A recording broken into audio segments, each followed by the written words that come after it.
Greetings, Eric Backer, the naturopath from all the way down in New Zealand. Thank you for coming back and looking at my channel. Have you subscribed yet? I hope you guys have. Right, let's talk about this case here. It's not a case, it's a condition. Interstitial cystitis. Is Candida cleanse good for interstitial cystitis?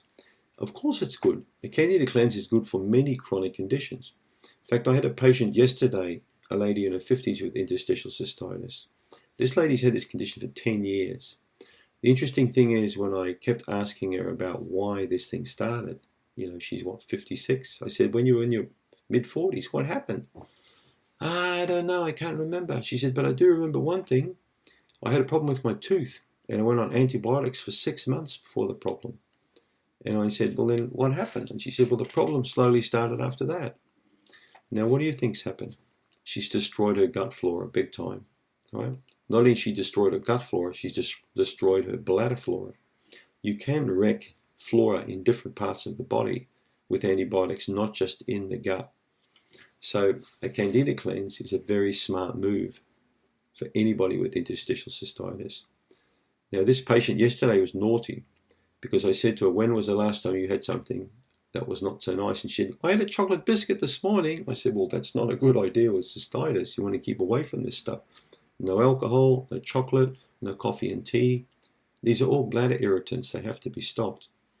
So if you've got interstitial cystitis and you're watching this, the first thing you do is stop chocolate 100%. Sugar is the big enemy for the bladder, so be careful. All right, sugary foods. But we're also talking about coffee, tea, alcohol, you know, candy, ice cream. Most dairy products need to be stopped with cystitis.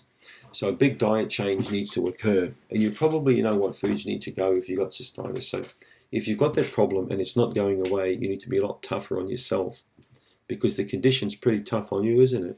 You must be sick and tired of going to the bathroom every, several times a day, because that's what interstitial cystitis can do. The patient yesterday was going to the bathroom 8 to 9 times at night, getting up. That's terrible. How could you sleep like that? You can't sleep like that. It is a condition that does respond to Candida cleanse.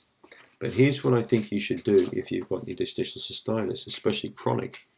Get a comprehensive stool analysis done, determine what bugs you've got in your gut, and then to take the corrective and appropriate action, based on that test. I think you might be quite surprised.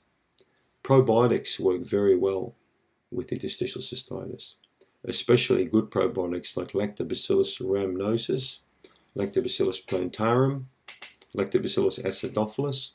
There are various studies that are showing now that probiotics, especially lactobacilli strains, are beneficial for people with interstitial cystitis. You want to take them 3 times per day with food, and you want to go on a Candida cleanse at the same time. Watch what happens. You might be quite surprised. Thanks for tuning in.